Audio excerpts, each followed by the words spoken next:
It was 7:42 a.m. when the building manager's voice ricocheted off the marble walls like a gunshot. "Get that kid out of here, now." I tightened my grip on my daughter's tiny hand. Sophia's lollipop trembled in her fingers, the swirl of colors catching the morning light. We'd barely stepped out of the service elevator when Mason Wright, self-proclaimed guardian of the building's standards, blocked our path, his face twisted in disdain. "This isn't a playground," he sneered. "People like you don't parade children around in a $20 million penthouse." Sophia's eyes darted between us, her small frame pressed to my side. I could feel her confusion, her unspoken question. Why is this man so angry? "Mr. Wright," I whispered, keeping my voice low so my boss wouldn't hear from his office. "She's quiet. I have no childcare today." "I don't care," he cut in, stepping closer. "We don't tolerate slum kids in elite spaces. Period." The insult burned. But before I could respond, the office door at the end of the hallway opened. And there he was, Ethan Cole, Wall Street's most feared billionaire. His eyes cold and unreadable, fixed on Mason. Something in the air shifted. Ethan Cole didn't start with small talk or a performative lecture. He flicked a glance at the lollipop in his hand, then at Mason Wright, and said, "My office, now." The two words cracked through the marble corridor like a fault line. Mason straightened his tie, trying to paste a neutral expression back onto his face. He failed. I could see the twitch at his jaw, the heat crawling up his neck. He turned toward me, as if to reassert control, even a fraction of it.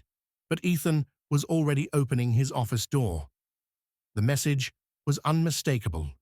The conversation wasn't here in the hallway, and it wasn't with me. It was with him. "Isabella," Ethan said, over his shoulder, voice measured, "please continue your routine. Sophia may use the library. East side glass doors. There are picture books on the lower shelves." Sophia squeezed my hand once, as if to say she'd heard, then whispered, "He talks like the principals on TV." "Shh," I murmured, forcing a smile. "We'll read after I dust the shelves." Inside the office, the door swept shut on a whisper. The air outside felt lighter, as if the building itself had exhaled. Sophia craned her neck toward the glass-walled library. A woman in a navy suit hurried by, eyes on her phone, never seeing us. In this tower, invisibility was a job requirement. When you cleaned someone's life, you did it without leaving fingerprints or footprints or any sign you'd ever been there. "Come on," I said. "We'll get you settled first." The library was a cloud of quiet, hushed light, pale oak, the faint citrus of polish and money. I guided Sophia to a corner where a low table sat by a pane of glass that framed the jagged skyline like a painting. She pressed her palm to the window and giggled at the tiny taxis below. "Pick 2 books," I said, keeping my voice steady. "3 if they're thin." She went solemn as a judge scanning spines. "Do billionaires like green apple best?" she asked without looking at me. "I think billionaires forget to like things," I said before I could stop myself. Then softer, "But he seemed to like your lollipop." Sophia nodded satisfied and plucked a book about a stubborn raccoon who loved shiny things. I watched the crown of her head for a second, more memorizing the curl pattern I usually took for granted. Then I stepped back into the hallway, set my caddy down, and pulled on fresh gloves. Work was a script. If I stuck to it, my mind wouldn't spiral. I started with the console table, short strokes, lift the dust, don't push it around, and tried not to imagine what was happening behind the door I couldn't see through. But the voices came anyway. Like radio static, I couldn't quite tune out Ethan's even cadence. Mason's defensive staccato, a brief hush, then something sharper. The air conditioning hummed. My cloth made a soft circle, circle, circle. By the time I'd finished one side of the corridor, my shoulders had loosened. Routine does that. It gives the body a ladder when the mind is on fire. I moved to the art niche and straightened a steel sculpture that always sat a quarter-inch crooked, a slant no one else ever noticed. I did. The world is full of slants that people call straight. Mom, I turned. Sophia held the raccoon book to her chest thumb, marking the page. Her voice was hushed, reverent, as if the library demanded respect. The raccoon steals rings, she reported, but then he puts them back, because he gets lonely. Sounds like he learns something, I said. Does the mean man learn something? Her question thudded the way truth does when it doesn't dress up. I crouched so our eyes aligned. I hope the right person does. Which one's the right person? I opened my mouth, then shut it. The answer was more complicated than two men and a hallway. The answer was 20 jobs I'd worked where the rulebook shifted depending on who stood in front of you. The answer was my mother's voice from years ago, telling me not to give anyone a reason to call me loud. We'll see, I said. In the office, a tone chimed, subtle, expensive. Someone's phone. I pretended to fuss with my caddy until the sound died. Then I went back to the glass console, my reflection a faint overlay on the city beyond. I remembered the first time I'd stepped into this penthouse, the rug thick as a secret, the windows so clean you could fall through them if you forgot yourself. I'd told myself that cleaning a man's space didn't mean he owned my self-respect. I'd kept telling myself that every day. The door opened. Mason came out first, colorless. He didn't look at me. Ethan followed, calm as a courtroom. He still had Sophia's lollipop in his hand, the cellophane catching light in frayed rainbow threads. "Ms. Reyes," he said. His voice didn't carry, but it didn't need to. "Do you have 5 minutes?" The question startled me. Billionaires don't ask for minutes. They claim them. Of course. He glanced at Sophia in the library, then at the console table I'd polished to a quiet shine. "Mason will wait in the conference room," he said, without looking at him. "We're not finished." For a split second, rebellion flashed across Mason's face. Then it folded into obedience. He vanished around the corner rubber soles, whispering over marble. Ethan led me into the office and let the door sigh shut. The room was curated to say, "I win." City spires punched the horizon. The desk was a plane of black stone with edges sharp enough to sign documents. A single painting stared from the far wall, a saturated storm, all motion and hunger. "Please," Ethan said, indicating a chair across from the desk. "Sit." I didn't want to. Sitting felt like crossing a line I'd never be invited to cross again. But I did. The chair took me in cool leather, cupping my uncertainty. Ethan didn't go behind the desk. He took the other chair instead, collapsing the distance power usually insists on. "I owe you transparency," he said. "I heard what happened in the hallway." I waited. What I didn't know, he continued, was how familiar it would feel. My eyes flicked up. He studied me for a beat, and for the first time, I saw it: fatigue at the edges, the particular kind that comes from being efficient at the wrong things. When I was 6, he said my mother cleaned houses nights and weekends so I could attend a school that didn't want me. The headmistress called me a misfit variable. She meant I didn't fit her variables. My mother told me variables run the equation if they sit still long enough. A corner of his mouth tipped. She was rarely wrong. A story wasn't what I expected, and I didn't trust it. Stories have been used on me like sugar glaze, nice flavor. Same stale cake. But something about the way he spoke. No performative pause for empathy, no self-congratulation, landed differently. "It would be self-indulgent to equate my past with your present," he went on. "It isn't the same, but it makes me particularly alert to certain patterns." He set the lollipop on the desk like an exhibit. This morning looked like one of them. It didn't just look like one, I said, before I could swallow the words. The room was too quiet to waste them. It was one. His gaze did a small thing I wouldn't have caught if I wasn't always watching men's eyes for microclimate's heat-freeze storm. It softened just enough to register the risk I'd taken. "What specifically have you seen?" he asked. Not defensive, not a trap. A deposition question pared to bone. "I've been here 6 months," I said. "I've watched who gets warned and who gets written up. I've watched who is called not a culture fit versus needs coaching. I've watched whose background checks take 2 weeks and whose take 2 months for the same role. I've watched whose small mistakes become a file and whose large ones become a story about stress." He didn't interrupt. I found myself telling him about the time payroll was accidentally short, and I had to beg accounting to correct it. About the porter who was told his sneakers weren't building appropriate, even though the engineer wore identical ones. About the florist's assistant who lasted 3 days before she was gone, scheduling conflict stamped on the exit note like a rubber brand. "Names," Ethan said, "not a demand. A request with the gravity of a promise attached."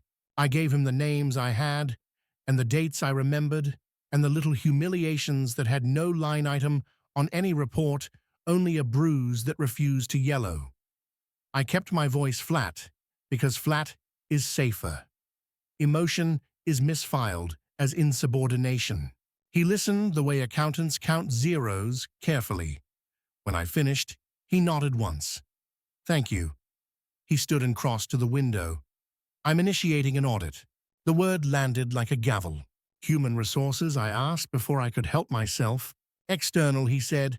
"Internal only if I want a summary." "I don't want a summary." He looked over his shoulder. "I want the truth." My throat went tight. "The truth is the kind of thing people claim to want until it costs them." He tapped his watch and said, "I'll be brief. 2 questions. Is there anyone you would trust to keep Sophia company for the next hour, besides the library?" I thought of the barista on the amenity floor who always slid me a free banana when the breakfast rush ended. "Marisol," I said. "Café Blue Mezzanine." "Good," he said. "Have Mason walk you and Sophia down. He can come back up alone." The ghost of something like humor crossed his face. "Call it a protocol." "What's the second question?" "How much do I owe your daughter for the consulting fee?" He tilted his chin at the Lollipop. "She opened a closed door today. I tend to pay for that." It was a line designed to disarm, and it did. I stood. "You don't owe her anything. She was being 5. 5 saved me from 42, he said. Then almost to himself, "I forget favorite flavors." A silence passed that wasn't empty. He picked up the desk phone, pressed one button, and said, "Adrian, my office." Adrian Park walked in less than a minute later, slate suit steel pen, clipped to his notebook, a face that could go from friendly to forensic without transition. I'd seen him once on the elevator bank where he'd held the door for a custodian as if doors were for sharing. Most men with money let them close. Adrian Ethan said full scope audit. Hiring, performance management, compensation, deltas, exits, vendor contracts, vendor staff treatment on premises. Assume nothing. Bring in a third party. Report directly to me. No summaries. Adrian didn't blink. Timeline. "Start now," Ethan said. "I'll clear budget." He turned to me. "Ms. Reyes will give you names and dates she remembers. Treat her time as billable mine." Adrian's gaze met mine, not past me. "Noted," he said. Then to Ethan Mason. "Hold," Ethan said. "He's going to do something useful first." Adrian nodded once and left as quickly as he'd arrived. Ethan looked at me again. "Collect Sophia. Tell Mason to escort you to the mezzanine." He paused. "And Isabella." "Yes. You don't have to shrink to be safe in this building." The sentence was so plain, it felt like air. I didn't know what to do with it. So I said, "Thank you," and left before I had to decide.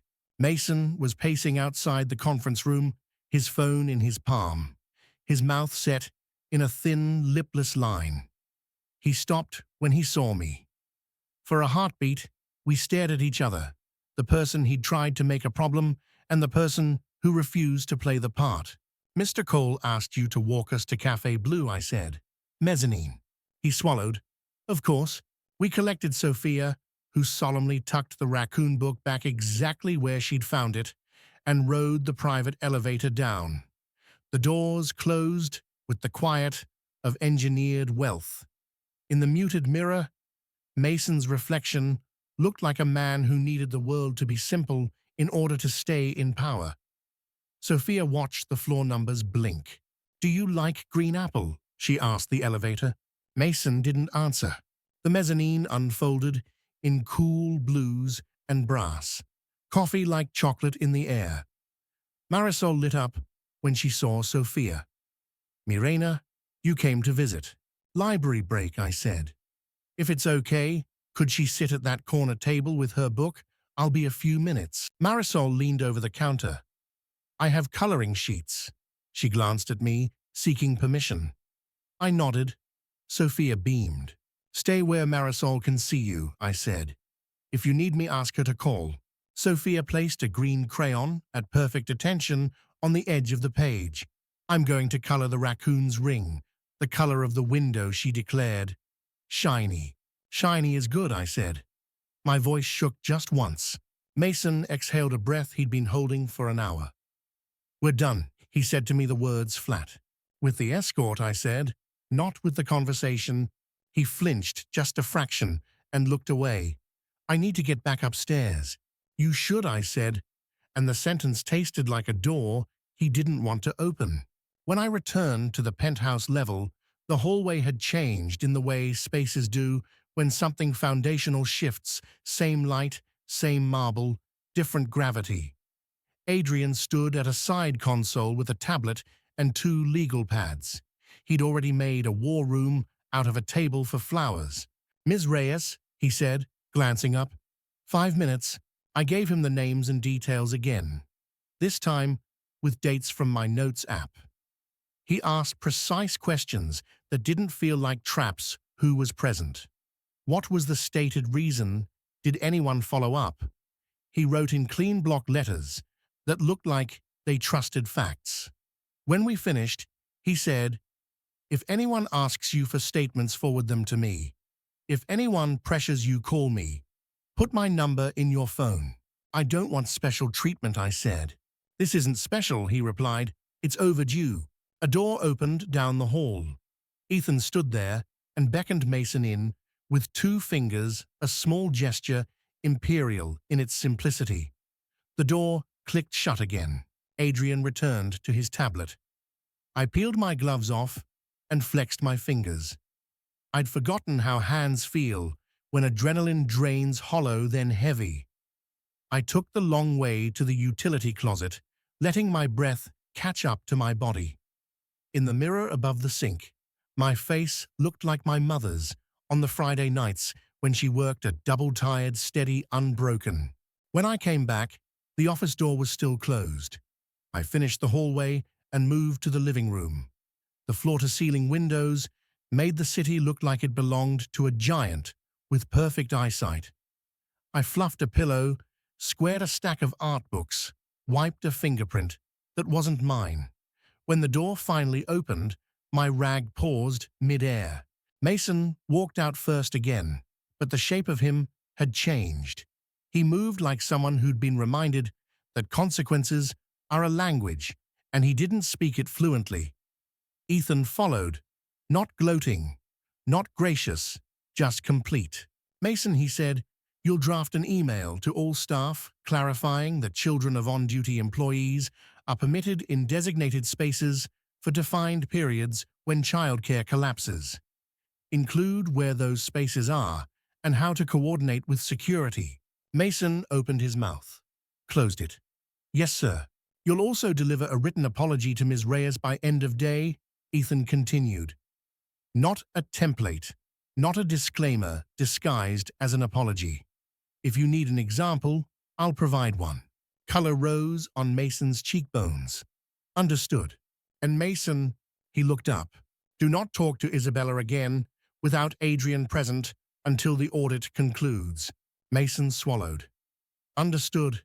He left with a stiffness that made my shoulders relax for the first time in an hour. Ethan turned to me.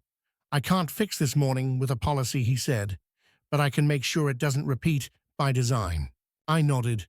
A policy is a promise with teeth if you feed it. He took a step closer, lowered his voice so it was a conversation, not a pronouncement. There's another piece, he said, if you're willing. I kept my face neutral. I'm listening. I need staff who see the building as it is, not as a brochure, he said. People who know where things lean a quarter inch off and pretend to be straight. I can hire auditors and consultants. I will. But I also need eyes that live here. He paused. I'd like you to serve as a paid liaison temporary for now, between cleaning staff and management during the audit. You'll relay issues to Adrian directly. My heart thudded once hard. I'm a cleaner, I said, not a manager. I'm asking you to tell the truth. In a way that gets heard, he said. Titles are costumes. Function is the play. Sophia's laughter floated faintly from the mezzanine in my head, the way sounds stitched themselves into memory. I thought of green apple and windows, and how billionaires forget favorite flavors. I thought of my mother's worn hands counting tip money on Sunday nights. I thought of Mason's voice, righteous, with the certainty of a man who'd never been told no by the right person. How much time, I asked. An hour a day for 2 weeks, he said. Longer if you choose. If you decline, nothing changes about your current role. What if I accept and Mason retaliates? The word tasted dangerous. Then Mason won't work here, Ethan said simply. Not if he confuses accountability with vendetta. I looked at Adrian, who had drifted closer, silent as good security. He didn't nod. He didn't telegraph reassurance. He just stood there like a fact. I'll do it, I said. Thank you, Ethan replied. Adrian will onboard you. Rate is triple your current hourly for liaison hours. I opened my mouth to say that sounded like too much for telling the truth. Then I closed it. Women are trained to argue down our own worth. I wouldn't not today. Ethan picked up the lollipop from his desk where he'd left it earlier. I have a meeting in 10, he said. Will you let Sophia know I'm still in the market for a favorite flavor? Green apple is undefeated, I said. He almost smiled. We'll test the hypothesis. I headed for the elevator, texted Marisol that I was on my way, and found Sophia with a ring the exact color of the east-facing glass, her tongue between her teeth, as she concentrated. Ready to head back up, I asked. She held up the page. Look shiny. Very shiny, I said, meaning it. On the ride up, she told me the raccoon learns that stealing makes you lonely because nobody wants to play with a thief.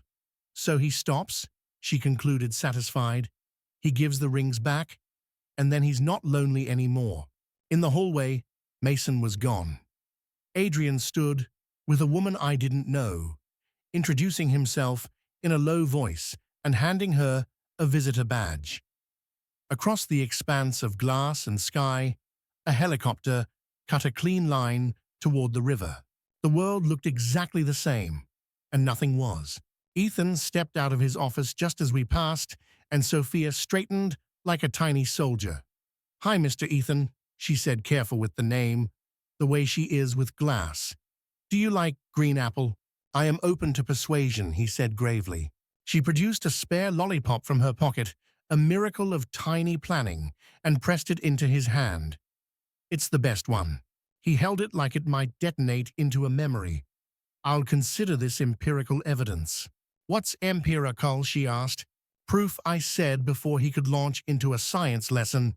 Proof, Ethan echoed. That I needed reminding of what Sophia asked. He glanced at me, then back at her.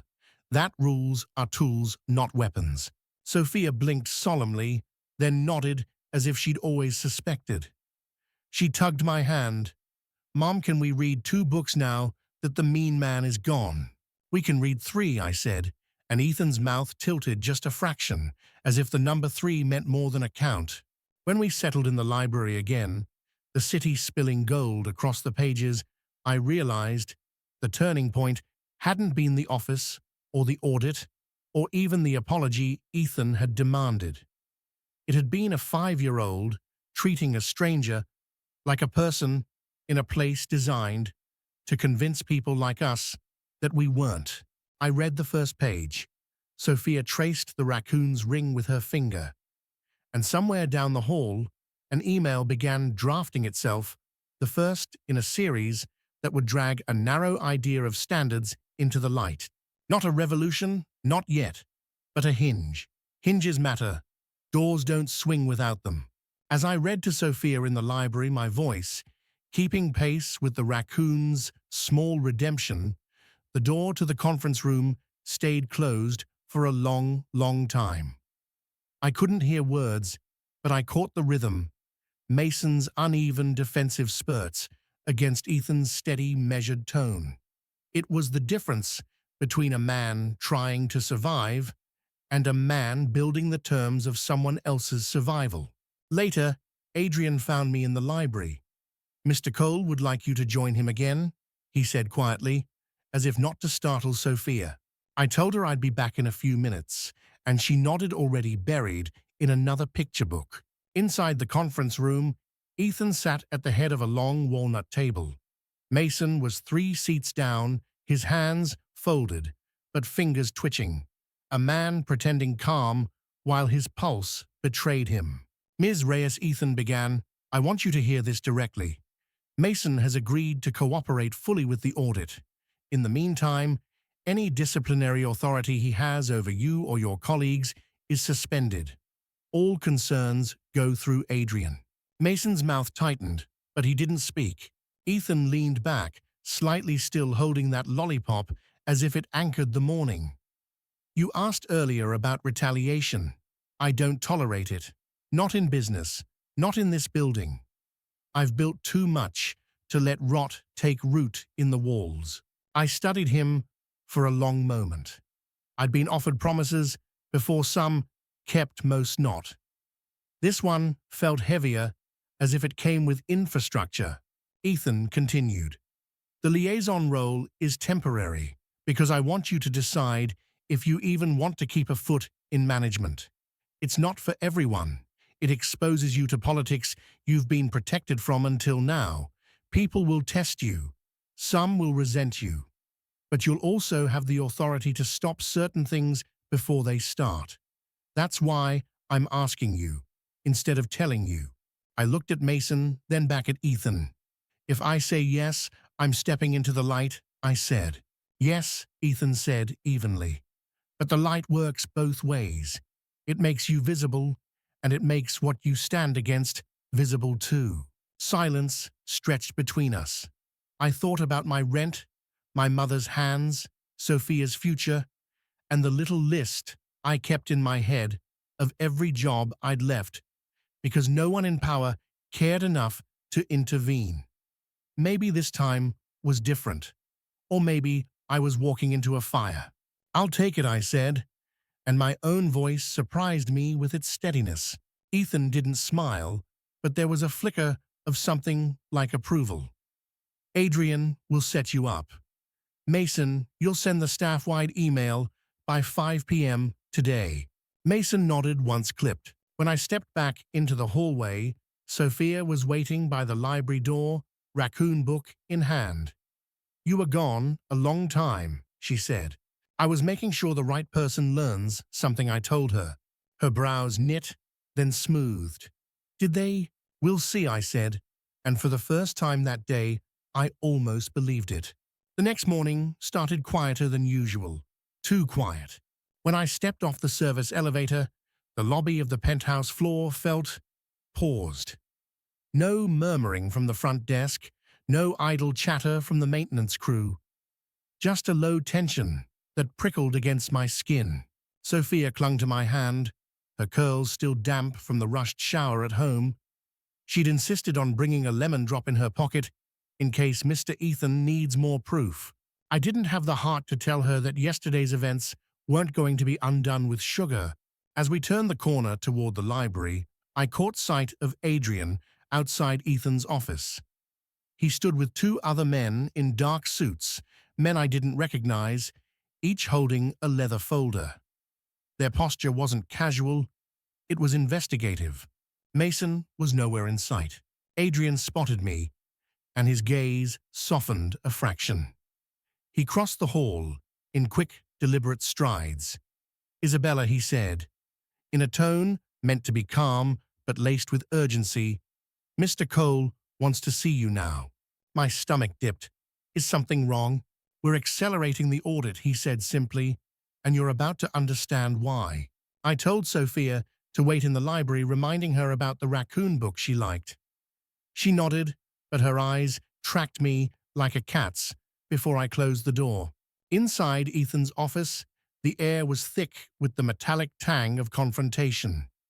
Ethan sat behind his desk, but this time his laptop was open and angled toward three large monitors mounted on the wall.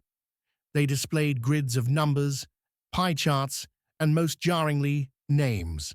Mason sat opposite him, posture-tight hands clasped on the desk as if gripping a lifeline. His eyes flicked toward me, then back to Ethan quickly, like a man afraid of being caught looking anywhere but at the judge. "Ms. Reyes," Ethan said, "without looking up close the door, please." I did. "We've found something," he continued, voice flat, but dangerous. Adrian's preliminary sweep uncovered irregularities in the building's access logs, specific to staff, specific to certain staff. Mason shifted. "Mr. Cole, I told you before." "You told me a lot of things," Ethan cut in, "and most of them are unraveling by the hour." He gestured at the center screen.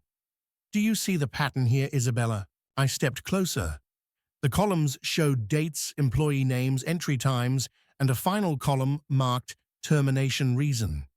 A subtle but glaring trend, most of the terminations were stamped with phrases like security breach or policy violation.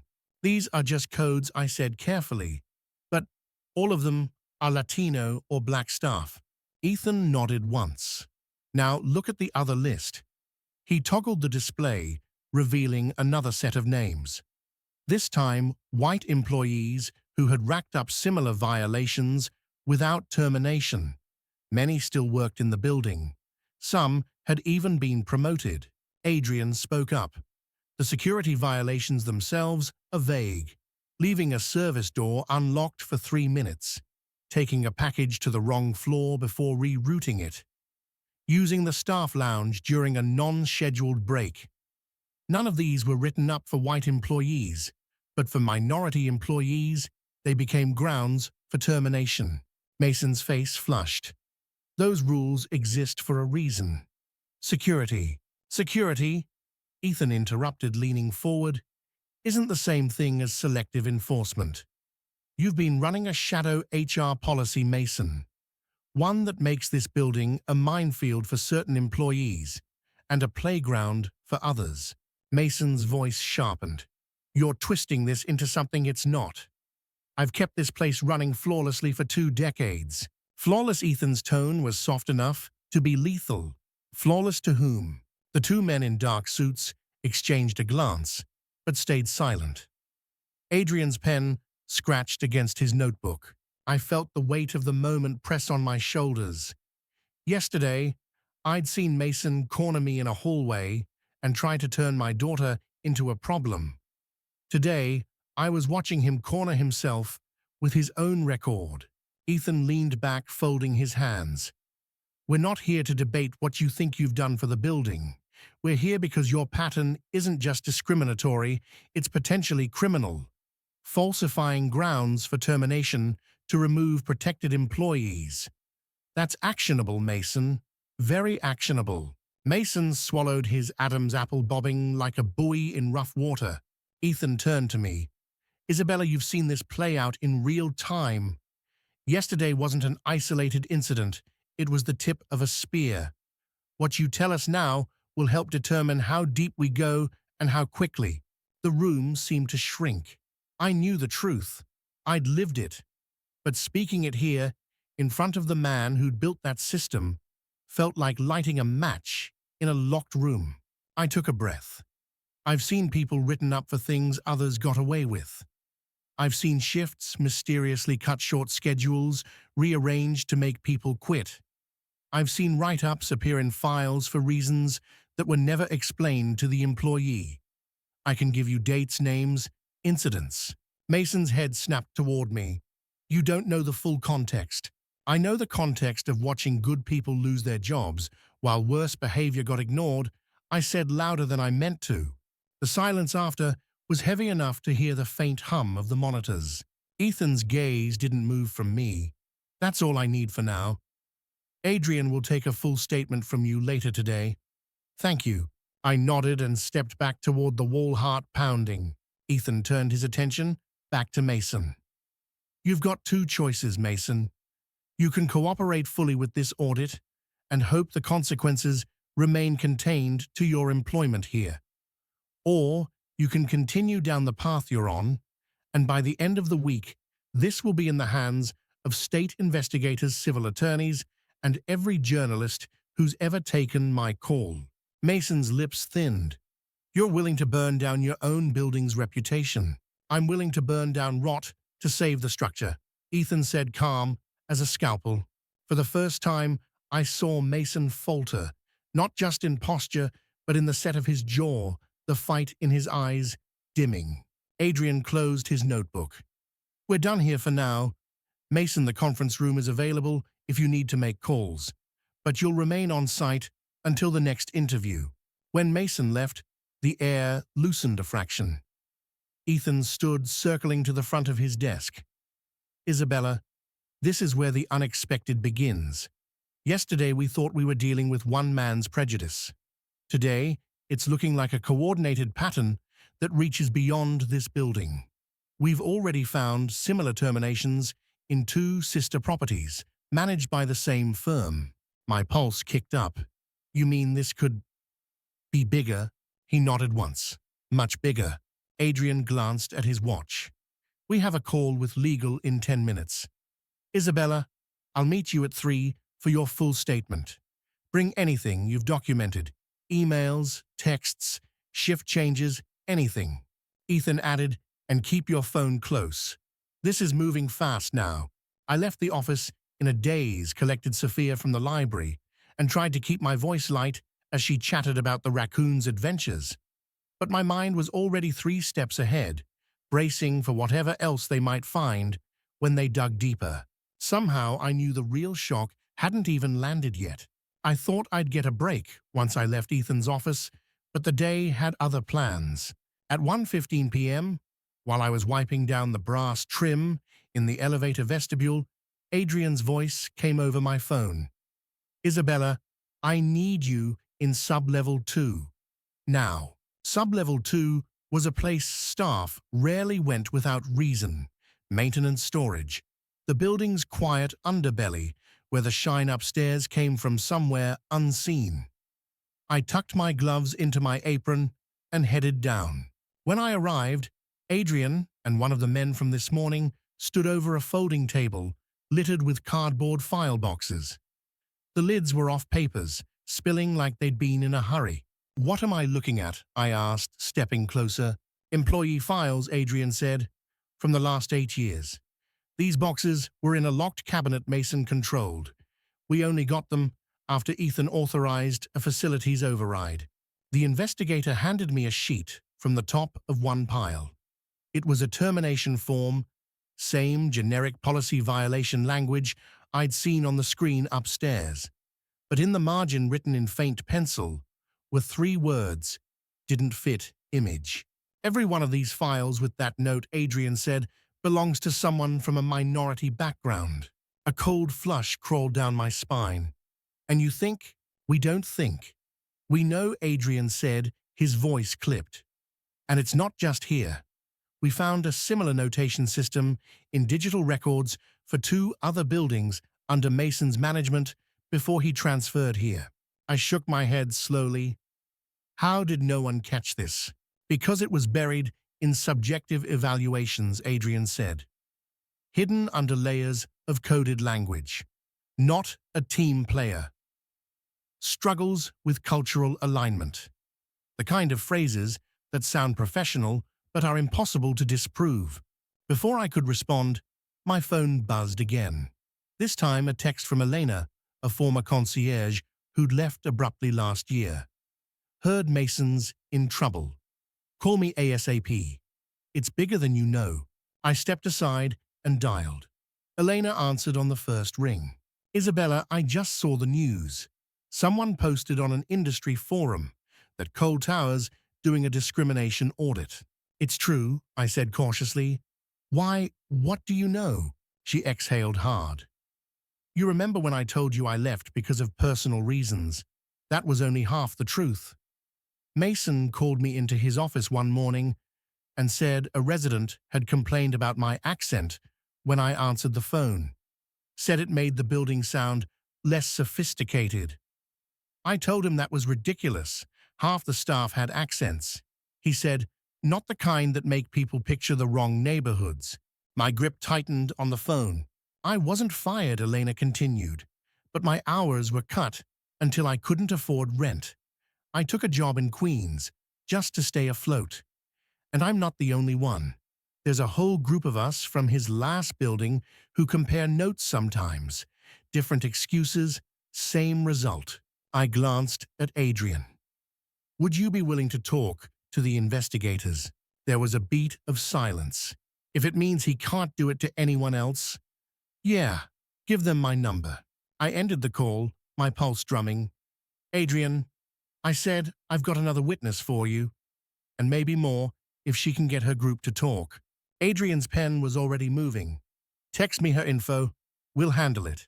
As I handed over the contact details, one of the investigators pulled another file from a box, holding it up like contraband. This one's labeled as a security breach. Guess what it was? What I asked. Employee held the door open for a delivery guy carrying 3 boxes. The delivery guy was white. The employee was not. Something hot rose in my chest, not just anger, but the realization of how systematic it all was.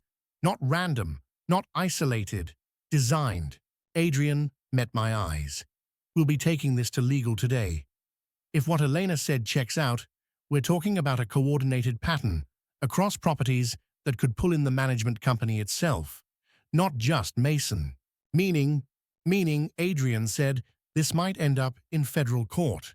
I thought of Sophia upstairs, coloring raccoon rings and believing the world was basically fair if you explained enough. I thought of all the people whose names were in these boxes, walking away from jobs they'd earned because someone decided they didn't match an image. Adrian's phone buzzed. He scanned the screen and looked at me. Ethan wants you upstairs. Now. Says he's found something you need to hear in person. Back in Ethan's office, he didn't waste time. We cross-referenced the names from Mason's terminations with a list from the corporate office. At least 5 of those people filed HR complaints before they were pushed out. None of those complaints made it into the company's official reporting system. I felt my jaw tighten. So they were erased, buried, Ethan corrected. And now we're digging them up. By noon, the building felt like a stage where everyone suddenly knew they had an audience. People who had never looked at me twice now held doors, cleared throats, performed courtesy like it was a foreign line they'd rehearsed under pressure.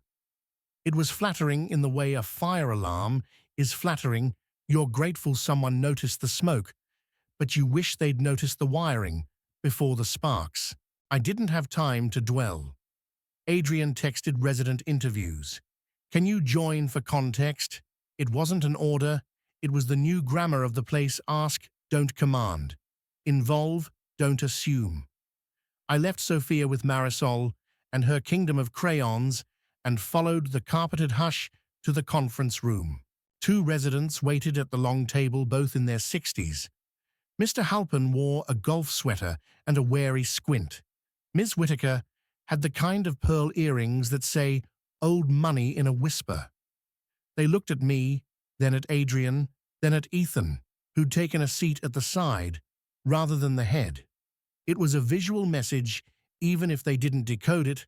power was relocating its chair. Adrian opened with the patience of a surgeon. Thank you for taking a moment. We're conducting an internal review of staff treatment and policy enforcement. There are no wrong answers. We're trying to understand how the building operates from your perspective. Mr. Halpin folded his arms. I've never had a problem. The buildings run tight. That's why we pay what we pay. And when it isn't tight, Adrian asked. He shrugged. Mason handled it. Ms. Whittaker set down her phone. I have noticed turnover, she said, eyes narrowing, recalibrating her memory as she spoke, especially among the night staff. A lot of starts and stops, Adrian repeated. Did you ever ask why? Not my lane, she said, then added with a surprising frankness. But I did wonder if the building was selecting for a certain look. The concierge skewed, very polished, very similar. She glanced at me, a flicker of curiosity. You're new. 6 months, I said. Capable, she said, as if stating a market price. Ethan's attention never left their faces, absorbing small tells like a trader watches signals. Miss Whittaker, he said yesterday, a staff member's child was confronted on this floor. How would you feel if you'd seen that shocked, angry, indifferent? She blinked slowly. I'd like to think I'd be angry, but I've lived a long time in buildings where certain things are normal until they aren't, such as Adrian prompted. Gatekeeping dressed as decorum, she said simply. We confuse the two. Mr. Halpin shifted defensive. The kid shouldn't have been up here in the first place. Why, I asked before thinking better of it. He looked at me like I'd cut the line at a deli. Because it's the penthouse level. Is it a museum, I asked, or a place where people work? He opened his mouth, closed it. His gaze jumped to Ethan as if to check the rules of engagement. Ethan didn't rescue him. We're recalibrating what up here means, he said. If a 5-year-old sitting in a library with picture books is what endangers the building, we're doing architecture wrong. Ms. Whittaker's mouth tilted. You sound like your mother, she murmured, and Ethan looked genuinely startled. You knew her, he asked. Volunteered together in the 90s, she said, voice softening. Food pantry on 12th. She had little patience for manners misused as weapons. He was quiet a beat. Something invisible rearranged behind his eyes. She didn't, he said. Adrian closed the loop efficiently. Thank you both. If you recall specific instances, good, bad, ambiguous, please email me. He handed over cards. We're building a record that reflects reality, not assumptions. After they left, the room went still. In that way, rooms do, after truth passes through them. Quiet, not empty. Ethan glanced at me. How did that land for you? Like we've been living in a place with 2 maps, I said. Residents use one, staff use another. Neither shows the whole terrain. Then the next perspective shift is simple, he said. We build a single map. Simple isn't the same as easy. But I felt something lighter in my ribs, the way a room feels when someone finally opens a window. By mid-afternoon, Sophia had drawn 3 raccoons wearing crowns. She insisted the crowns were made of window green, which I decided was now a color. When we rode the elevator up again, an older resident in a linen blazer stepped in and said, "3rd floor, please." I pressed the button. He nodded at Sophia. That's a serious art career you've got there. It was small talk, and it mattered precisely because it was small, not a performance-human friction, where before there had only been smooth avoidance. At the penthouse level, Adrian was waiting with a new kind of request. Isabella, would you walk me through your morning, the last 3 weeks, where you start, where you run into blockers, who you coordinate with? I want to see the building, the way your feet see it. So I did. I showed him how the vacuum catches on a raised transition strip near the office, how the utility closet's inventory spreadsheet never matched what was actually on the shelf, how the service call button outside the library sometimes stuck, and recorded multiple pings that looked like false alarms. Mason used those extra pings to claim we lingered in the library, I said, but half the time, it's the button. Adrian crouched, pressed the button, watched it cling, and then release. Sticky contact, he said. We'll fix it today. He looked up at me. You've been carrying both the labor and the narrative of the labor. That's 2 jobs. I didn't realize I'd needed someone to name it until he did. To work is one thing. To constantly justify the work is another. We were rounding the corner back toward the office when the elevator opened, and Mason stepped out with a tall man in a slate blue suit. The man moved like a storm that hadn't decided where to land corporate counsel, I guessed. His eyes slid over me, then returned to Ethan's door. Counsel, Adrian said, neutral. Mr. Park, the man replied, equally neutral. We'll be using the conference room. Mason didn't meet my gaze. He was smaller in posture than I'd ever seen him, but his mouth still held a thin conviction, a last ember of a story he wanted the world to believe. As they passed, Sophia's voice piped up from the library. Mom the raccoon found a friend. Mason flinched. It was a tiny flinch. It was also the first unguarded reaction I'd seen from him, a moment when the script in his head skipped. Ethan joined counsel a few minutes later. The door shut. The glass of the corridor reflected 3 silhouettes sitting, then 2. I didn't press my ear. I didn't want to. Part of my perspective shift was accepting that justice can be both intimate and administrative, hearts and folders. You need both. Adrian checked his phone, then glanced at me. You still up for the liaison role? Yes. It will change how some people look at you, he said. Not forever, but first. They already look, I said. I'd rather give them a reason. Good, he said. Then let's formalize. He sent a short email from his phone, and mine pinged a second later, a clean, straightforward contract for temporary liaison duties rate and hours spelled out responsibilities. Bullet pointed a note that read, retaliation is grounds for termination of any party engaging in it. I signed with my fingertip, the way you do when long promises start with short gestures. Minutes later, an all-staff email from Mason hit my inbox. The subject line was brittle, clarification of family presence policy. The body had clearly been combed by counsel-precise definitions, designated spaces, procedures, security coordination. It was policy that protected instead of punished. At the bottom, a paragraph addressed to me by name. I apologize for my words and actions yesterday. They were inconsistent with the standards we intend to uphold. It wasn't graceful. It was specific. Sometimes that's better than grace. I walked to the library and read it to Sophia in the mild, edited way you talk to a 5-year-old about adult storms. It means I said the building learned something. She nodded, satisfied. So the raccoon can visit? The raccoon, I said, is always welcome. If part of perspective is seeing what was invisible, the next shift came from a source I'd never have expected, a resident I'd only ever seen in yoga leggings and noise-canceling headphones. Her name was Arlene. She stopped me by the mailroom with a look that wavered between apology and effort. I've lived here 3 years, she said. I'm embarrassed to say I didn't know any of your names. She pointed to my badge. Isabella. That's beautiful. She cleared her throat.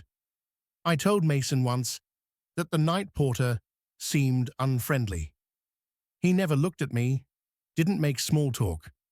I realize now he probably wasn't allowed to look at me, or talk, or maybe he was just tired. She shook her head. I complained. I shouldn't have. It wasn't absolution, and it didn't ask for mine.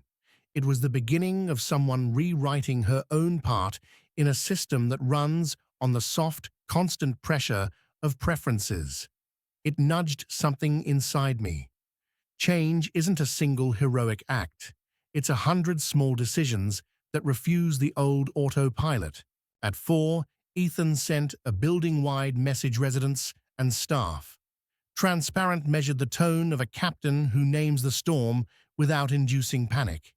He acknowledged the audit outlined steps, insisted on respect as non-negotiable. The last sentence lingered. We are replacing vanity standards with human ones. I read it twice. It was as much a statement to himself as to anyone else. I saw the proof 15 minutes later. Walk with me, he said, catching me between tasks. We took the service corridor, a shortcut most executives ignore in favor of marble and glass. Halfway down, a custodian struggled with a warped utility door that never latched. Ethan stopped, set his hand to the frame, and looked at the misaligned hinge. He didn't pretend to fix it. He called maintenance, stayed while they adjusted it, asked the custodian whether this had been reported before.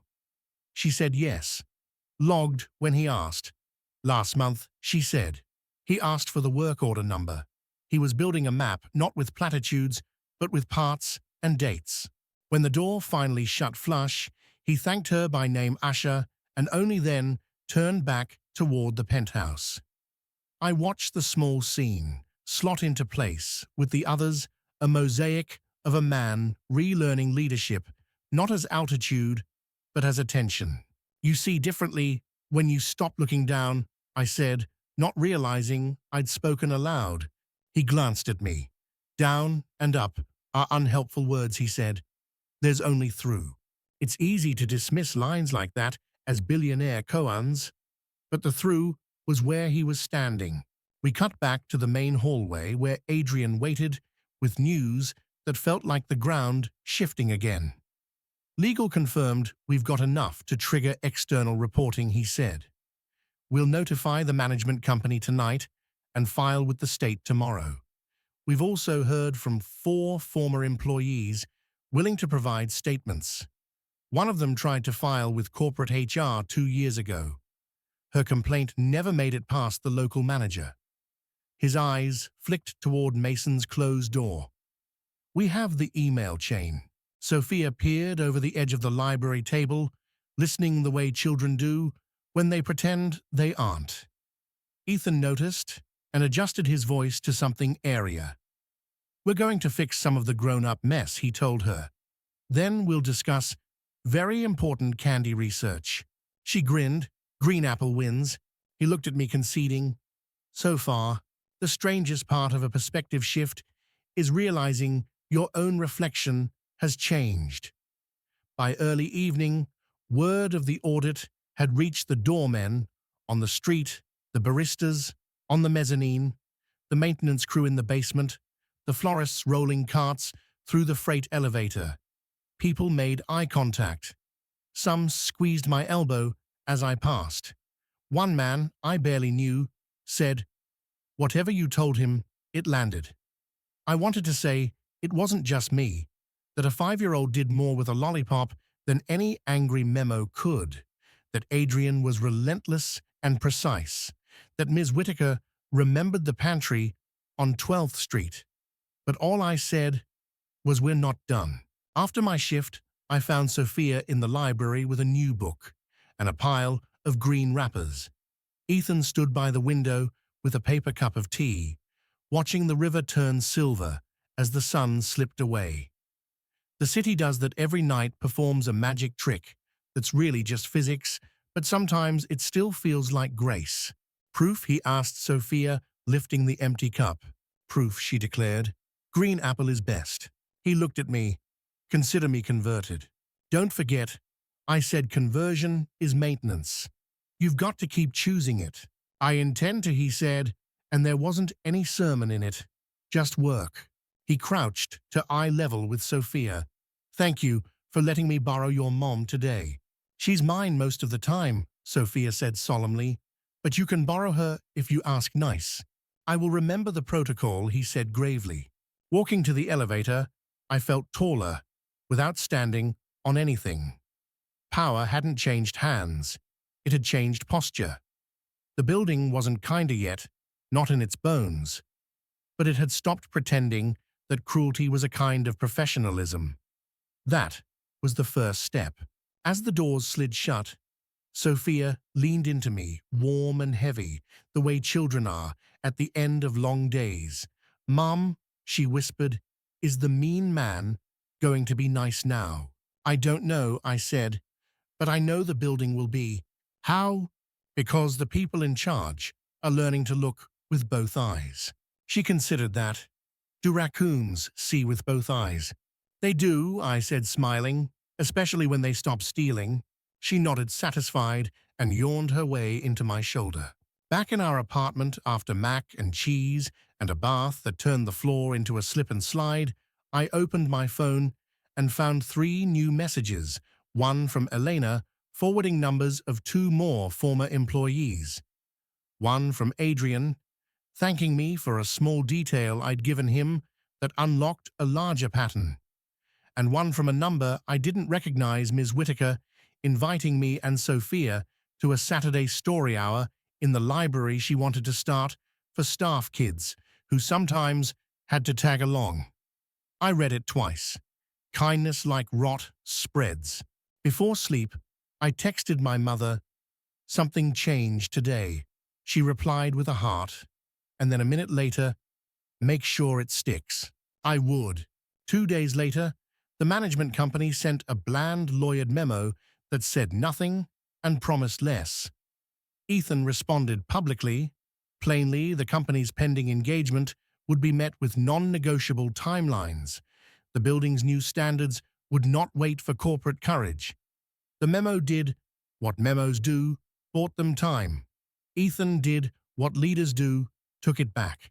Mason kept to the edges, moving through corridors like a man rehearsing a smaller version of himself. I watched him once from the library as he passed by, shoulders curved, in eyes on the floor. I don't know what repentance looks like, but I know when certainty crumbles. Mine had too, in a different direction. I used to believe buildings were just containers for people with power. Now I believed they could be containers for choices. My part was small and not. That's the thing about hinges. They look insignificant until the door swings. That afternoon, Ethan asked me to sit in on one more resident conversation, this time with a board member who'd flown in from Miami and wanted, as he put it, assurances that we aren't risking brand erosion. Ethan listened, then said, "The brand you're worried about is the exact thing we're correcting. If your product's promise requires the quiet suffering of the people who maintain it, it's not luxury, it's negligence." The board member bristled, then gradually deflated. He didn't agree. He conceded. Sometimes that's the only bridge available. When we stepped out, Ethan exhaled. "I have been efficient at the wrong things," he said quietly. "I used to think speed was the virtue. Now I think patience with the right details is." "Patience isn't delay," I said. "It's precision." He nodded. "I'll steal that." "You can borrow it," I said, "if you ask nice." He almost smiled. Protocol. By evening, a new sign appeared on the library door, "Children's Corner Welcome," with hours and guidelines and a basket of donated books at the foot of the shelves. Ms. Whitaker arrived with a stack from her own apartment. Marisol brought juice boxes, and not the cheap ones. The night porter stepped inside and read quietly in the corner on his break, belonging without asking permission.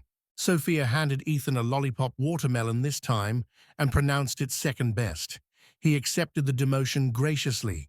When we left that night, I reached for the elevator button and paused, hand hovering, realizing what had shifted. Yesterday, I'd been bracing. Today, I was balancing. There's a difference. Bracing is a flinch you live in. Balancing is an adjustment you choose. I chose. The legal meeting lasted almost an hour. I stayed outside with Adrian, sorting through the latest witness list until the conference room door opened. Mason emerged first, followed by the slate-suited counsel. His face was stiff, but his eyes carried the kind of tightness that comes from signing something you don't believe in but can't refuse. Adrian walked past him into the room and returned with a single-page document in a clear sleeve. Acknowledgement of interim standards, he said quietly, handing me a copy. Mason had signed at the bottom in blocky, impatient letters. The clauses were clear compliance with the audit process, no interference with witnesses, no contact with certain employees, including me, outside approved channels. Retaliation would result in immediate termination and forfeiture of severance. Necessary, I asked Adrian. Essential, he said. Paper is how you make memory official. I tucked the copy into my folder. Mason caught sight of me from down the hall, but instead of glaring, he looked away. That was new. Later that afternoon, as I was wiping the glass near the East Lounge, Mrs. Gordon, one of the oldest residents in the building, approached slowly with her cane. She was known for her strictness, the kind of neighbor who would send a complaint to management if you sneezed too loud in the hallway. Miss Reyes, she said, her voice soft, in a way I'd never heard from her. Years ago, I filed a note about a cleaner who was too chatty with me in the elevator. I thought I was protecting my privacy. Now I realize I was reinforcing a wall that never should have been there. I wanted to say, I'm sorry. The words landed heavier than I expected. Not because they erased the past, they didn't, but because they showed she had turned the mirror on herself. Thank you, Mrs. Gordon, I said, meaning it. It's not easy to rethink what's normal. She patted my hand with surprising strength. Normal can be overrated. Then she walked on, leaving me with the echo of her cane taps against marble. That night, after most of the residents had retreated behind their doors and the staff bustle quieted, I saw Ethan alone in his office, staring out at the city lights. His reflection in the glass was sharper than the skyline. I knocked lightly. Couldn't sleep, I asked. He didn't turn. Sleep is for when the work's in order. We're not there yet. Something in his tone made me pause. I used to think leadership was about distance, he continued. That if you stayed above the noise, you could see the whole picture. But distance distorts. You start mistaking the quiet for stability when sometimes it's just suppression. Yesterday, I thought I was protecting an asset. Today, I know I'm rebuilding a foundation. He finally turned toward me, and for the first time, I saw no barrier between his expression and his words. It's slower this way, but it's better. And once you've seen better, you can't unsee it. There was nothing to add to that. I just nodded, and the quiet that followed didn't feel heavy anymore. Opportunity has a strange way of arriving. It doesn't always knock. Sometimes it walks right into the room and sits down, waiting for you to notice. 2 days after the audit team started their deep dive, Ethan asked me to come to the library. It was early morning. Sunlight spilled in, turning the glass walls into gold. Sophia was in her favorite corner, reading to herself. Marisol had just dropped off a tray of pastries for morale, though I suspected she just liked seeing Sophia light up at the sight of chocolate croissants. Ethan was seated at the long table, a laptop open, a folder beside it. Adrian stood nearby, hands clasped loosely, his neutral face betraying nothing. Sit, Ethan said, motioning to the chair across from him. I sat, the leather cool under my palms. I've been thinking about the liaison role, he began. You've handled yourself with a balance I don't see often, firm, without being abrasive, clear, without being combative. That's a skill. I wasn't sure where he was going, so I stayed quiet. Ethan tapped the folder. When the audit is complete, we're going to have gaps to fill. Not just in staff positions, but in the way this building operates. I want to restructure parts of management. Specifically, I want a role dedicated to staff advocacy and operations oversight a permanent position. The words sank in slowly like stones settling in a pond. And you're telling me this because he said, leaning forward, I want you to take it. Adrian spoke up. The role would mean reporting directly to Ethan, not through the building manager. You'd have authority to review terminations, mediate disputes, and ensure compliance with new diversity and equity standards. My hands tightened on the armrest. That's a lot. It is, Ethan agreed. And it comes with training support and the salary to match the responsibility. But more importantly, it comes with the chance to shape how this building works from the inside out. I thought of every job I'd left because no one in charge wanted to hear from someone like me. Of watching good people vanish from rosters, their names replaced with silence. Of Sophia asking why the mean man talked like he did. Why me, I asked finally. Ethan didn't flinch. Because you're not looking for a title, you're looking for function. And because you've already started doing the work without the authority, I'd rather give you the authority than let that effort burn you out. I glanced at Sophia. She was still absorbed in her book, oblivious to the fact that her life and mine was shifting again. What's the catch, I asked. You'll have to hold me accountable too, Ethan said. If I slip back into old patterns, I expect you to call it out. That's harder than it sounds. That's not a catch, I said. That's a promise. He smiled faintly. So you'll take it. I took a breath. Yes, but on one condition. Name it.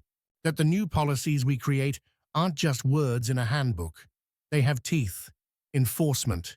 Transparency. Done, Ethan said without hesitation. Adrian slid a draft contract across the table.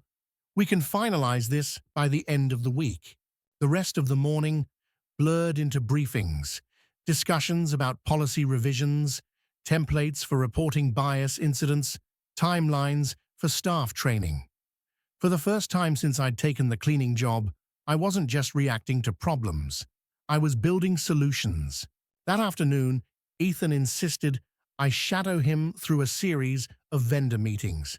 The first was with the security firm that had provided the building's guards for over a decade. Their rep, a tall man with a clipped accent, was confident until Ethan asked about their incident reporting protocol. I'd like a copy of every incident report from the last 5 years, Ethan said, and I want them categorized by who filed them and against whom. The rep hesitated. That's a lot of data. It's also my data, Ethan replied evenly. If it's too much trouble, we'll consider other providers. I saw the shift in real time, the rep calculating the cost of resistance. We'll have it to you by Friday. Outside the meeting, Ethan glanced at me. This is where the opportunity lives, at the friction points. Push them, and you see who adapts and who exposes themselves. The next meeting was with the building's maintenance contractor. Similar pattern, polite evasions, until Ethan and Adrian pressed for documentation. My role was to watch, listen, and take notes, not just on the answers, but on the hesitation before the answers. By the third meeting, I realized something: opportunity wasn't always about creating something new. Sometimes it was about clearing out what should never have been there in the first place. That evening, as the sky bruised into twilight, I found myself back in the library. Sophia was showing Ms. Whitaker her latest raccoon drawing, now with a sidekick bunny. Ms. Whitaker leaned in, genuinely interested, asking questions about the colors. When Sophia ran off to add window green to the bunny's ears, Ms. Whitaker turned to me. "You're going to change this place," she said, matter-of-factly. "I'm just one person," I replied. "So was I," she said, "once." It was the first time I believed fully that what Ethan was offering wasn't just a job. It was a lever. And with the right pressure, even the smallest lever can shift weight no one thought possible. As I watched Sophia color, I knew the opportunity wasn't about climbing a ladder. It was about making sure the ladder had rungs for more than one kind of climber. The next morning, I was halfway through drafting a checklist for staff training when Adrian appeared in the doorway of my temporary workspace.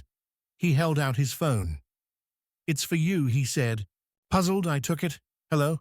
A woman's voice came through, brisk but warm. Ms. Reyes, my name is Linda Chan. I manage the Prescott on Park Avenue. We've been following the news about your building's audit. Our board is, let's just say, interested. Would you be open to coming in to talk about what you're doing? I blinked. I'm not sure I'm the right person. I'm not a consultant. You're the one implementing the changes, she countered. That's exactly who we need to hear from, even if it's just to help us avoid what happened to you. I glanced at Adrian. He mouthed, say yes. I can make time next week, I said. Perfect. I'll email you the details. When I handed the phone back, Adrian raised an eyebrow. And so it begins. So what begins? The ripple effect, he said simply. One building at a time. By midday, the news about my new role had made the rounds. Most staff congratulated me with cautious smiles, like they weren't sure if this was a promotion or a dangerous spotlight. But when I crossed the lobby, I felt the heat of a gaze before I saw him. Mason stood near the service desk, a clipboard in hand, talking to a delivery driver. When he noticed me, his expression was a study in restraint, no open hostility, but no attempt to hide the awareness that I'd stepped into a position above the one he still occupied. We passed within 3 feet of each other. Ms. Reyes, he said flatly. Mr. Wright, I returned. For a second, I saw something flicker in his eyes, maybe disbelief, maybe the calculation of how quickly things had changed.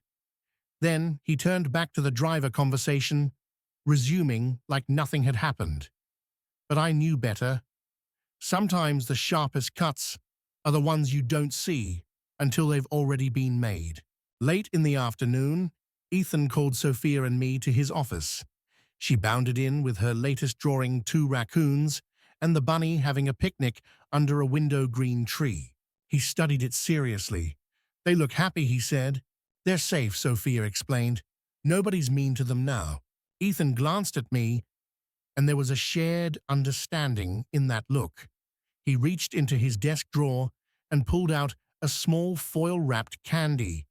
Green apple, he offered Sophia. She accepted with the solemnity of a business deal. You're learning, she said. I have a good teacher, he replied. For a moment, the room felt lighter than it had in weeks. Not because the work was done, it wasn't, but because we could see the shape of something better forming. As we left, Ethan said quietly, opportunities are like this candy, Isabella. Sweet, small, and easy to waste if you don't notice them. Thank you for noticing. I smiled. Thank you for offering them. Walking back to the library with Sophia, I realized this wasn't just a new role. It was the first time in years I'd been invited to build something, rather than just clean it. And that more than the title or the pay was the real opportunity. Growth isn't loud. It doesn't announce itself with fireworks or trumpets. More often, it's the subtle shift you only notice when you look back and realize you're standing in a place you didn't think you could reach. 2 weeks into the liaison role, the building felt different under my feet. Not fixed, not yet, but looser in the right places. Conversations that used to stop when I walked by now kept going, and sometimes I was even invited in.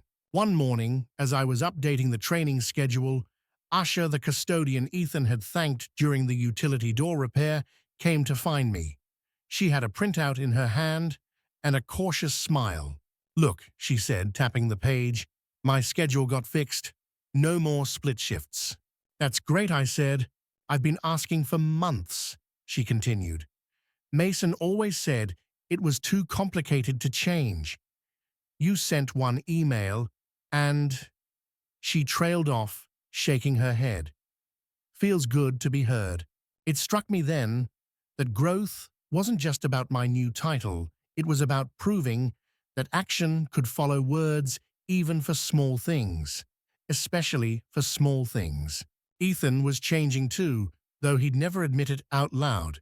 I saw it in the way he started taking the service elevator once or twice a week, just to see what the back hallways felt like, in the way he addressed staff by name without glancing at their badges, in the fact that he'd stopped calling them staff altogether and started saying team. One afternoon, I caught him in the laundry room with Marcus from housekeeping. They were both crouched over a washer that had been rattling for months. Marcus was explaining the problem. Ethan was listening, hands in his pockets, asking questions like he actually intended to understand the answer. When Marcus glanced up and saw me, he grinned. "Your boss listens better than mine ever did." "He's your boss too," I said. Marcus shook his head. "Not until now." Ethan didn't correct him. He just nodded, as if to say that leadership had to be earned, not assigned. Sophia had started to notice the changes in her own way. She'd make little observations on our walks to the subway. That doorman smiles now. The lady with the pearls said hi to me. Nobody told me to be quiet today. One day she whispered, "Mum, is the building happier?" I thought about it. Maybe. Or maybe we're just seeing the people who were always nice, but didn't feel safe showing it. She nodded, as if that made perfect sense. Like the raccoon. He always wanted friends, but he thought they'd take his shiny things. Leave it to a 5-year-old to distill organizational change into raccoon logic.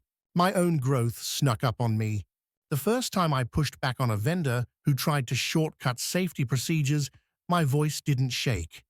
The first time I sat in a meeting with residents and disagreed openly with a board member, I didn't second-guess whether I was overstepping.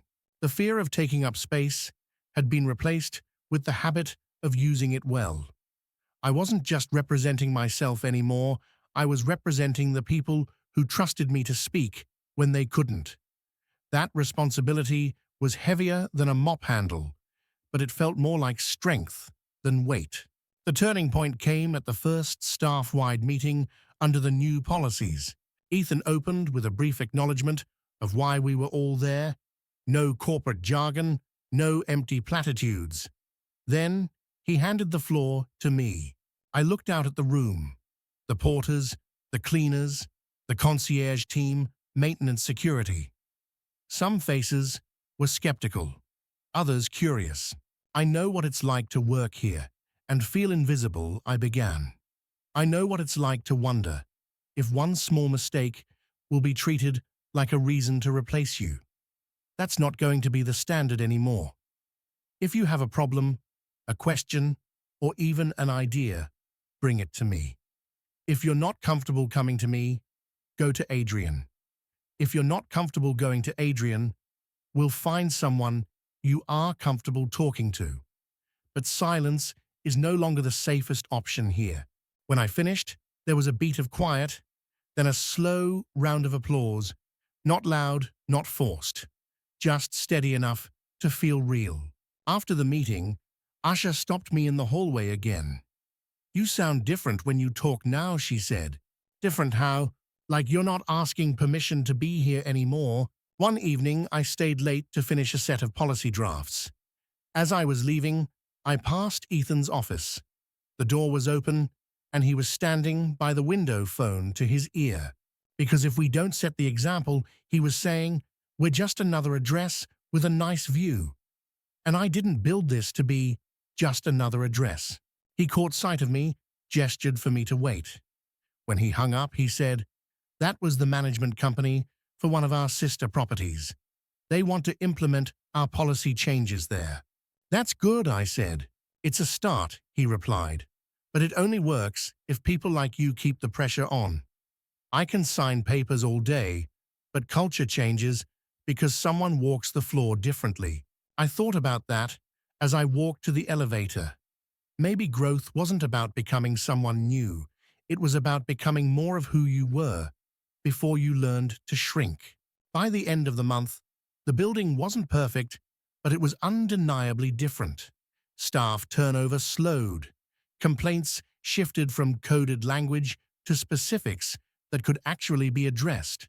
Residents started seeing the team as part of the community instead of the scenery. And me, I'd stopped thinking of myself as just anything. I was still a mother, still a worker, still the woman who once scrubbed these floors in silence. But now, I was also the person helping decide what kind of building my daughter might inherit, whether or not she ever chose to live here. The real test came sooner than I expected. It was a Friday afternoon, and the lobby was busy with weekend arrivals, residents returning from business trips, visitors rolling in with luggage. I was reviewing a vendor invoice at the concierge desk when the elevator doors opened and a resident named Mr. Calloway stormed out, red-faced. "Where is he?" Calloway barked at the concierge. "Your doorman refused to take my groceries upstairs, said it wasn't within protocol." Before the concierge could answer, I stepped forward. "Mr. Calloway, I'm Isabella Reyes, liaison for staff and operations. Why don't we step to the side and talk?" He shot me a look that said he'd expected someone older, maybe male, maybe in a suit. "I don't need to talk. I need service." "I understand," I said evenly, "but our policy requires staff to stay at their posts unless there's a safety issue.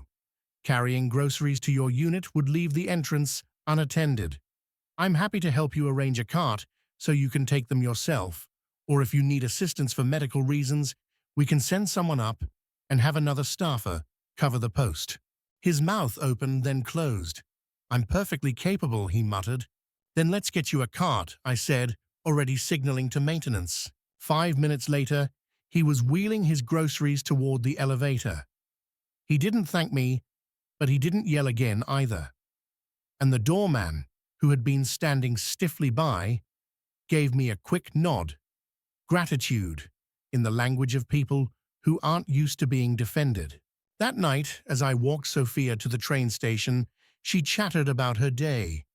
"Ethan came to the library today," she said suddenly. "He did. Yeah. He read me the raccoon story, but he made the bunny sound like it had a deep voice." She giggled. It was funny. I smiled, picturing Ethan tall, serious Ethan, reading in a bunny voice. "What did you think of that?" "I think he likes the raccoon now," she said. "Before he just liked the shiny things. Out of the mouths of babes, as they say." Later at home, I thought about how far I'd come from that first day walking into this building as a cleaner, keeping my eyes down, hoping not to draw attention. Back then, every hallway felt like it belonged to someone else. Now, when I walked the same hallways, I wasn't trespassing. I was shaping them. Growth didn't erase the memory of the starting point. If anything, it made it sharper. Because when you've been made to feel small, every inch you gain in self-respect feels like a mile. The old me would have thought this position was a fluke, a stroke of luck waiting to be taken away. The new me knew better. I'd earned this space step by step, word by word, decision by decision. And I intended to keep earning it. By the time I turned out the light that night, I realized something important. Growth wasn't just visible in the building's numbers or policies. It was in the way my daughter's world had quietly expanded. She no longer asked if she was allowed in certain rooms. She no longer whispered when residents walked by. She was growing alongside me, learning at 5 years old that she had a place here too.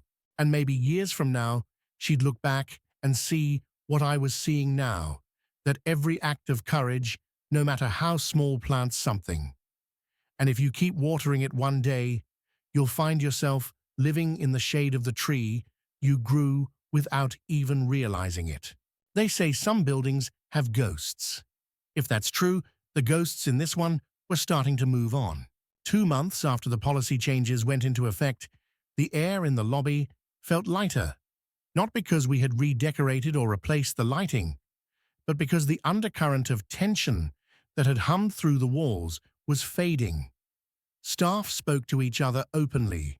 Residents exchanged greetings they once withheld, and the corners where whispers used to collect now held conversations in plain sight. Ethan and I walked the property together one Saturday morning. He liked to see it during the quiet hours before the weekend bustle began. Sophia skipped ahead of us, stopping to examine the plants she had helped choose for the lobby, a mix of green ferns, bright bromeliads, and at her insistence, one stubborn lemon tree in a pot big enough to sit on. You realize, Ethan said, watching her, she's the most effective goodwill ambassador this building has ever had. I know, I said, and she works for Lollipops. He chuckled, but his eyes stayed on her. I underestimated her that day. I underestimated both of you. We stopped near the library where sunlight poured through the tall windows. Do you ever think about what would have happened if I hadn't been there that day, he asked. Sometimes, I admitted, but I try not to. I'd rather think about what happened because you were. A week later, the building hosted its first community gathering, a residents and staff mixer in the main hall. It wasn't my idea. It was Ms. Whitaker's. She'd told me, if we're going to change how people see each other, we have to get them in the same room for something other than complaints. The turnout was better than I expected. The catering staff laid out trays of finger food, soft music played, and for once, no one was wearing a uniform that marked them as service or resident. People mingled. Conversations sparked. Sophia was everywhere at once, handing out small bags of candy she had labeled with hand-drawn stickers. Share something sweet. She gave one to Mr. Calloway, the same man who had once barked at me over groceries, and he accepted it with a sheepish smile. Ethan drifted through the crowd, like a man hosting his own family reunion. He spoke to everyone, maintenance, concierge, residents, even the delivery driver who had shown up with extra ice and decided to stay. I stood by the punch bowl for a moment, watching it all. This wasn't perfection. Some people would never fully change, and not every barrier could be removed with policy or goodwill. But this was movement. This was possibility. The most unexpected moment of the evening came near the end. Adrian approached with a small envelope. "A resident left this for you," he said. Inside was a handwritten note. "I used to think the staff worked for me. Now I understand they work with me. Thank you for that." It was unsigned. I didn't need to know who had written it. The fact that someone had felt compelled to put that into words was enough. By the third month, we had measurable results. Turnover had dropped by nearly 40%. The complaints log had fewer entries, and most of them were about maintenance issues, not atmosphere or fit.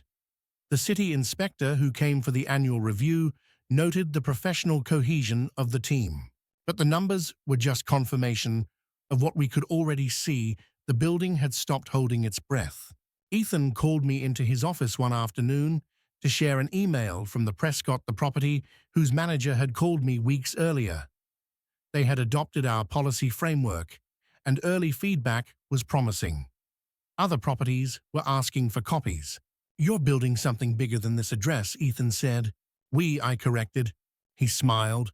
"Fair enough." The most personal proof came one morning when Sophia, now in her second month at her new school, brought home an assignment: draw what community means to you. Her picture showed a tall building with big windows. In front, stick figures of all sizes and colors stood in a circle, holding hands. In the middle, a small figure, clearly her, was offering a lollipop to a tall one in a suit. Above it, in shaky letters, she had written, "We belong here." I didn't cry often, but that morning I did. Looking back, the path from that first day to this one wasn't a straight line. It was a series of choices, some mine, some Ethan's, some made by people I might never know. Each one nudged us closer to a version of this place where kindness wasn't an exception and fairness wasn't a favor.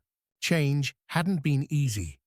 It had meant confrontation, accountability, and for some loss, but it had also brought gains, trust, where there had been suspicion, cooperation, where there had been division.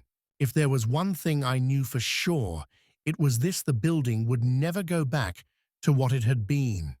Not because the walls had changed, but because the people inside them had. The last scene I'll remember for a long time happened on a Thursday evening, 6 months to the day since I'd been offered the liaison role. Sophia and I were leaving for the night when Ethan caught up to us in the lobby. "I have something for you," he said, handing me a small box. Inside was a silver keychain in the shape of the building, engraved with the words, "From cleaning the floors to running the halls." I looked up at him speechless. "You've done more than change policies," he said. "You've changed the tone of the place. That's harder and more important." Sophia tugged at my sleeve. "Can we go get green apple lollipops to celebrate?" "Yes," I said. "Yes, we can." As we stepped into the evening air, the city lights stretching above us, I realized something simple and profound. Sometimes the most inspirational endings aren't endings at all. They're just the moment you look around and realize you're standing inside the story you once thought you'd never get to live. True change rarely begins with grand gestures. More often, it starts with something small, an unexpected kindness, a refusal to look away, a moment when someone chooses to speak instead of staying silent. That day in the hallway, Sophia's simple act of offering a lollipop didn't just soften a billionaire's demeanor, it cracked open a door that prejudice had kept shut for years. The lesson is clear: you don't have to hold power to spark transformation. You only need the courage to act in alignment with what's right, even when it feels insignificant. People notice, the right people respond, and sometimes that's enough to shift the balance in places where injustice has gone unchallenged for too long. In a world quick to reward dominance and dismiss gentleness, never underestimate the impact of a small, genuine gesture. It may be the seed from which an entire forest of change grows. In our daily lives, we encounter moments, often in passing, when we can choose to intervene, support, or simply acknowledge someone who's being overlooked or mistreated. These choices might seem too small to matter. They aren't. Hold the door for someone burdened with more than they can carry. Speak up when a colleague's voice is being ignored.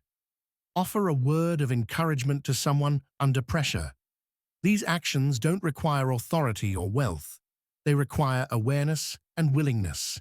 Like Sophia's lollipop, your gesture may be the one thing that shifts another person's day or their life towards something better. And if enough of us do it, the culture around us will shift too.